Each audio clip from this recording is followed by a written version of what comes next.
The sun scorched the dirt streets of Red Rock Junction as the townsfolk gathered like vultures circling carrion. On the auction block stood a girl, foreign, silent, wrists tied in fraying rope. A man in the crowd spat, "She ain't worth a sack of flour." Laughter followed like thunder. "Bet she don't even understand English," someone jeered. Another barked, "Leave her for the buzzards." Her dress hung loose, her shoes cracked, but her spine still straight. She stood on the auction block, wrists bound, silence her only defense. The crowd laughed. "No one wants a girl like that." Then, a man stepped forward from the shadows. "I'm not buying her," he said. "I'm giving her my name." That moment changed everything. This is not a story of rescue. It's a story of redemption. The summer of 1872 scorched the earth beneath the boots of Red Rock Junction's townsfolk. The air shimmered with heat, and dust clung to every surface like judgment. In the center of the square, under the watchful eyes of a town that had long since forgotten mercy, stood a girl. Her name was Maylin Zhou, 18 years old, silent, foreign. Her wrists were bound in fraying rope, her dress clung loosely to her frame, faded from its original red to a muddy brown. She hadn't spoken in days, perhaps weeks, but her spine stayed straight, defiant in stillness. Around her, cruelty dressed as humor. "Can't even speak English," a man snorted. "Leave her for the buzzards." Another hollered, laughter erupting like dry tinder catching flame. But amid the jeers and stares, from the shade beneath the warped awning of the town saloon, Elias Granger stepped forward. He was a man of few words and fewer friends. A widower, childless, known more for the silence he carried than any stories he ever told. Dust coated his black coat, and his boots had seen better days. But his eyes, dark, steady, wounded, held something no one else in that crowd did. Compassion. He moved through the crowd without urgency, the sun casting long shadows behind him. The laughter faltered as he stopped at the base of the platform. The auctioneer blinked in disbelief. "I'll offer $50, Elias said, voice low but unwavering. "But not to buy labor. I'm offering my name. I want her as my wife." Silence fell like a curtain. The auctioneer's mouth opened, then closed. "You're serious?" he asked, voice cracking. Elias nodded once. "I don't play games." The crowd shifted. Someone scoffed. Another muttered, "Fool," but no one moved. From the platform, Maylene met his gaze. She didn't understand his words, but she understood the way he stood. Not above her, not claiming her, but offering something fragile and unheard of in her world. Dignity. The ropes were cut. Her wrists bore red marks, but her hands didn't tremble. Elias didn't reach for her. Instead, he tilted his head slightly, as if to ask, "Are you ready?" She gave the faintest nod. And so, beneath a sun that had only ever witnessed cruelty, a choice was made. A quiet rebellion in the face of indifference. And Maylin Zhou took her first step into freedom. The wagon wheels creaked under the weight of silence as Elias guided the horses down the dusty trail leading out of Red Rock Junction. Maylin sat beside him, her bound hands now free but resting tensely in her lap. The golden light of late afternoon cast long shadows over the hills, but inside her chest, the storm hadn't passed. She didn't speak. Neither did he. Not a question. Not a demand. Elias simply drove on, his profile stoic against the dying sun. When they reached the ranch, nestled in a shallow valley brushed with late summer grass, Maylene hesitated before stepping down. She expected orders, perhaps a room in the shed, chores assigned, eyes watching. Instead, Elias gestured toward the main house. Inside, the wooden floor was worn but swept, the table set with a chipped ceramic plate and clean utensils. He showed her to a small room with a real bed, neatly made. A pitcher of warm water sat beside a cloth and basin, as if someone had prepared for her long before she arrived. Still saying nothing, Elias turned and fetched a folded blanket. Without fanfare, he walked back toward the barn and disappeared into the night. He didn't ask for gratitude, didn't linger in the doorway. He didn't lock the door behind him. There wasn't even a lock to turn. Maylene stood alone in the soft amber light of the oil lamp, trying to understand what kind of man saves a stranger, only to ask for nothing in return. That night she lay on top of the covers, still in her shoes, her body rigid, her ears straining for the sound of footsteps, of keys, of breath not her own. But none came. No pressure on the door, no weight in the hallway, only the occasional crackle of wood in the hearth, only the sigh of wind brushing against the windows. She stared at the wooden ceiling above her, blank and open like the future she couldn't yet see. In a world where men took what they paid for and called it theirs, Elias Granger had broken every rule and offered nothing but peace. For the first time in years, Mayleen's eyes began to close, not from exhaustion, but from the quiet possibility that she might be safe. Trust did not arrive with a declaration. It came quietly, on soft feet, and in small acts that spoke louder than words. At first, Mayleen rose before the sun, careful not to disturb the creaking floorboards. She fetched water from the well, her steps cautious in the morning mist. She gathered wild herbs from the edges of the fence line. She found the old broom leaning against the barn and swept the porch free of dust without being asked. When she discovered linens drying on a line, she folded them with practiced care. She did it all without a sound. Elias noticed, though he never said so. He would return from mending fence posts or checking the cattle to find the porch cleaner than before. The hearth wood stacked higher, the kettle already warming. He didn't comment. He simply began to reciprocate. Each morning, a wooden tray would sit quietly outside her bedroom door, bread still warm, a small tin of preserved fruit, and sometimes a cup of strong black tea sweetened with honey. At dusk, a second tray would appear, stew if the day was cold, roasted potatoes if it was not, sometimes an apple halved and dusted with cinnamon, always two bowls, always two sets of utensils, always space, literal and emotional, for her to choose when and if to share. And she did. At first, the second bowl came back untouched. Then one day it returned clean, wiped with bread down to the last drop of stew. No note, no sound. Just an empty bowl in the absence of a barrier. Elias paused when he saw it, his calloused hand resting on the tray a moment longer than usual. He didn't smile, but his chest lifted, and something unspoken softened in his posture. The next evening, he set down the food and lingered a moment longer, listening for footsteps.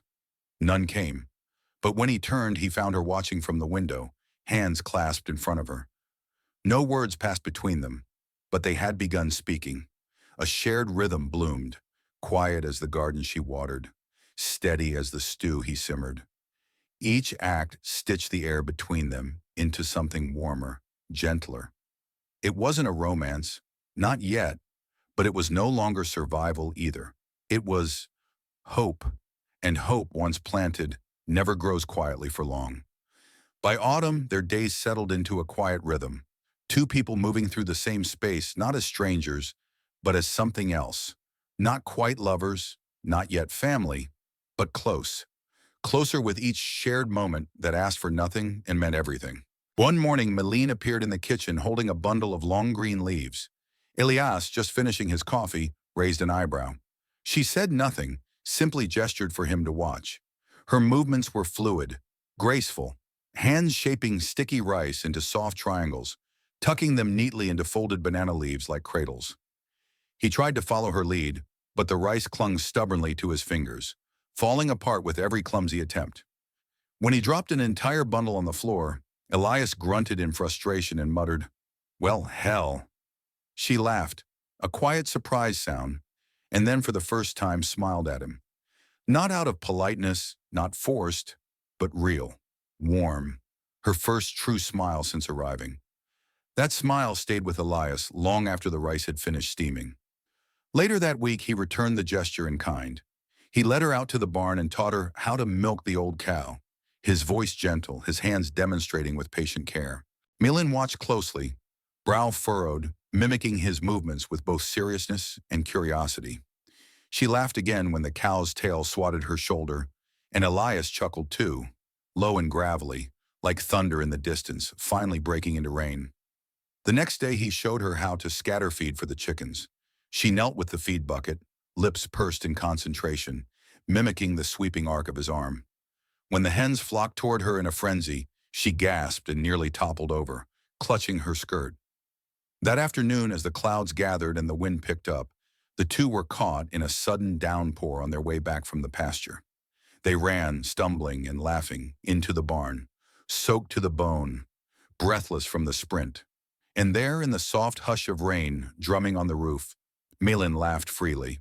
Not softly, not guarded. It was uncontainable, light, joyful. Elias froze, not in fear, but wonder, because it was the first time he'd heard joy in her voice.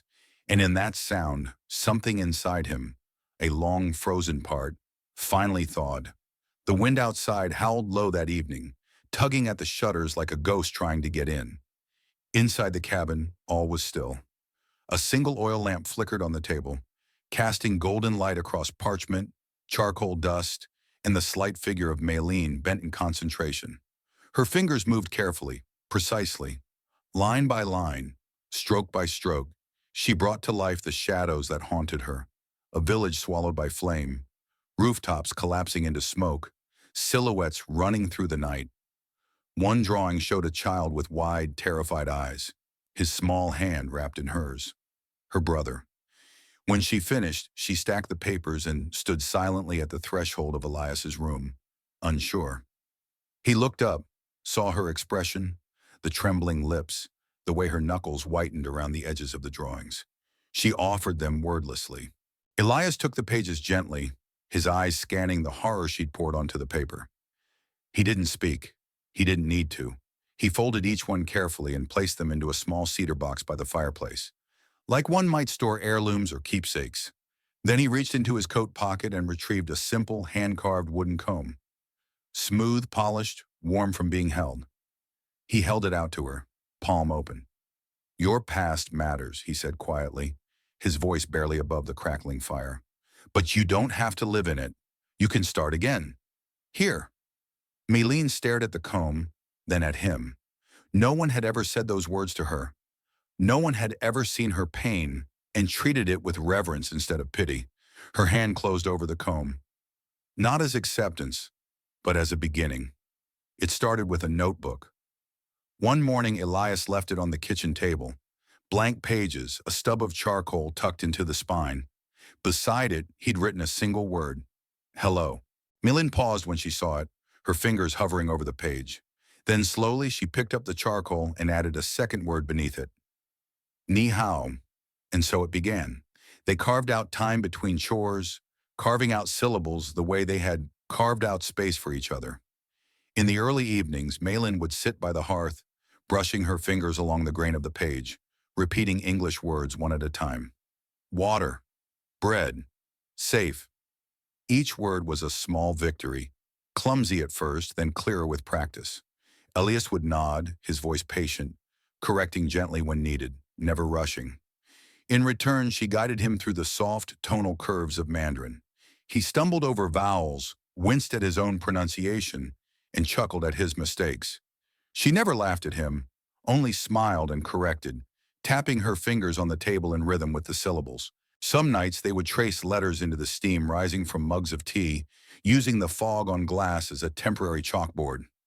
Other times, they would point at objects around the house: fork, door, moon, stars, and speak the name in both languages. It wasn't just about learning to speak, it was learning to listen. One day as the sun poured through the window and dust danced in the air, Maylene set down the comb she'd been using and pointed gently to her chest. "Maylene," she said, voice soft but sure. Then she pointed across the room. "Elias." And then, after a pause, she touched the space between them and said with quiet finality, "We." Elias blinked, throat suddenly thick. The word was small, but its weight was enormous. A simple syllable that bridged oceans, scars, and silence. In that moment, they didn't need translation, because we meant more than language. It meant shared mornings, shared burdens, shared hope. And though they had spoken few words aloud in total, what they'd said with their hands, their eyes, their patience, was more profound than any conversation. They were no longer teacher and student, no longer rescuer and rescued. They were simply together. Word spread through Red Rock Junction faster than wildfire through dry brush. Granger took in one of them China girls. Heard he paid more than he did for his mule. Bet she don't speak a lick of English. Probably don't know how to pray neither. They whispered it in the saloon, around poker tables, at the dry goods store while weighing flour. No one said it to Elias's face. He was too steady, too quiet, and his eyes warned against it. But they said it all the same. Maylene knew. She felt it before she heard it. Eyes that lingered too long, women who turned their backs, children pulled behind aprons, and then came the words. She had gone into town for flour and soap. Simple things. But every step felt like wading through mud. A man tipped his hat mockingly. Bet Granger likes his tea sweet and imported now. Another smirked. You wearing that dress, or did someone sew it shut on you? Laughter rippled behind her like thorns on a wind. She didn't speak, just kept her head down, her hands steady. But inside her, a fragile calm cracked. By the time she returned to the ranch, her fingers trembled as she untied the horse. The basket was still full. She hadn't bought a thing. Elias saw it, said nothing. Instead, he knelt on the porch, untied her dust-covered slippers with care, and guided her inside. The fire was already lit. Warmth waited. He stepped into the corner where he kept his late wife's Bible. From its worn leather cover, he pulled a folded sheet of paper, creased but clean, and handed it to her. She opened it with slow, shaking hands. Her name was there. His too. Signed. Witnessed. A marriage certificate. I believe in who you are, Elias said softly, his voice rough with the weight of emotion. Not because of where you're from, because of who you are now, and because... He hesitated, then continued. Because I love you. Her breath caught, and for a moment the cruelty of town faded. The gossip, the stares, the laughter, it all went silent. She pressed the paper to her chest. I want that too, she whispered, and in that quiet vow, they both found something the town couldn't take. Belonging. They didn't send invitations. There was no church, no choir, no string of guests dressed in their Sunday best. Just the open land, the slow bend of a river in the distance, and a lone oak tree that had stood long before either of them came to this place.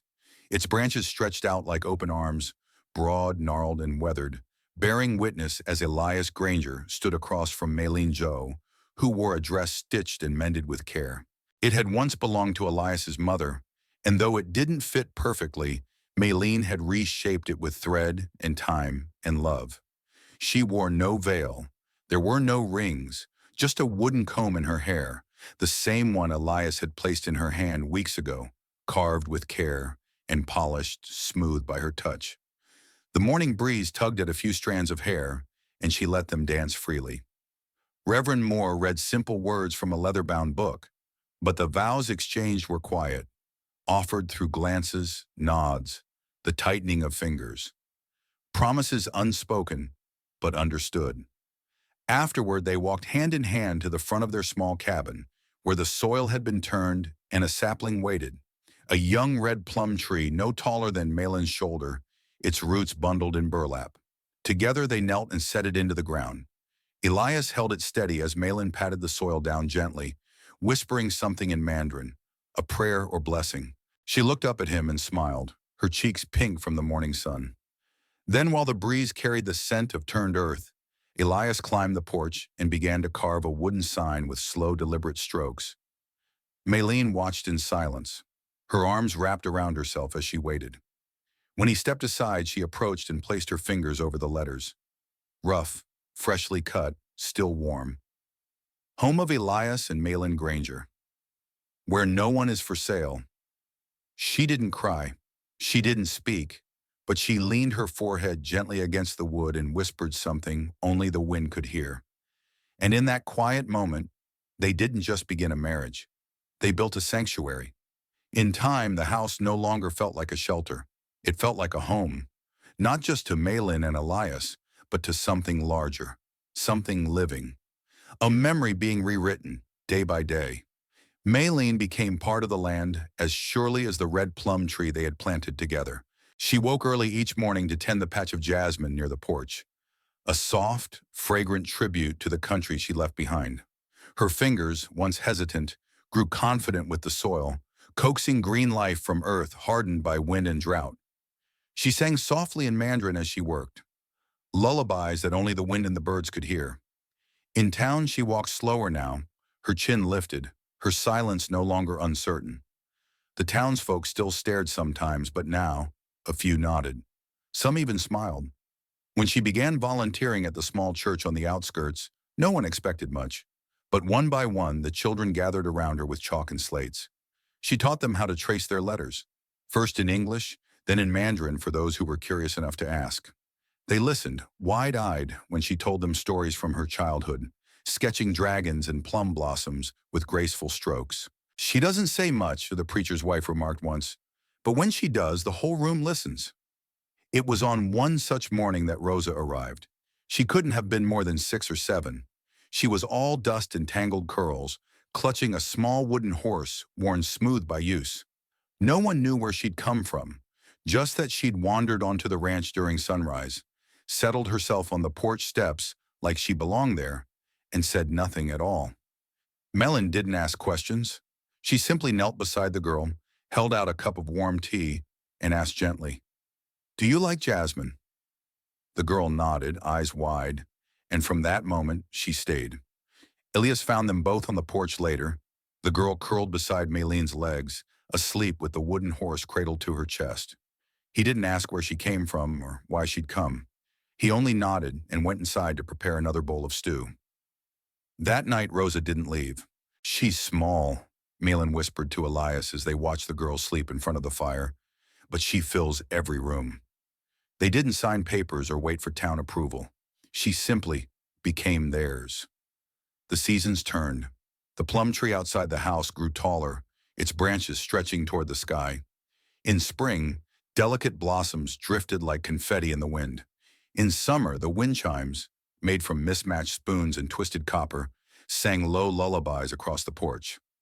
In autumn, they harvested what little they could from the garden Malin had nurtured with patience and care. In winter, the fire never died, and neither did the warmth between them. Love for them was never grand or loud. It was quiet, faithful, woven into bread baked before sunrise, into small boots by the door, into laughter that echoed during supper, and silence that no longer meant fear. Rosa learned to speak slowly at first, soft words like safe and home, shawarm. She called Elias Pa one morning while helping him mend a fence, and though he only grunted in reply, he wiped his eyes when no one was looking. Later that evening, she whispered "Mama" into Maylene's shoulder, and the woman's hands paused mid-stitch, trembling just enough to make her start again. The home they'd built, Elias, Maylene, and now Rosa, wasn't forged from blood or tradition. It was formed through choice, nurtured with care, and bound together not by law, but by love that had learned to listen. And in that little cabin tucked between the hills, love didn't need to be spoken aloud. It lived in the silence and bloomed like jasmine after rain. Some stories aren't loud. They're not filled with fireworks or grand speeches. Some stories whisper. They speak through folded laundry, planted trees, and second bowls left clean. Maylene and Elias remind us that healing doesn't always come with fanfare. Sometimes it comes in the quiet, when someone gives you space, listens without interrupting, and offers love without asking for anything in return. In today's world, it's easy to overlook the quiet ones, the outsiders, those who carry their past like a box of charcoal sketches, fragile, painful, but necessary. But what if, like Elias, we chose kindness over judgment?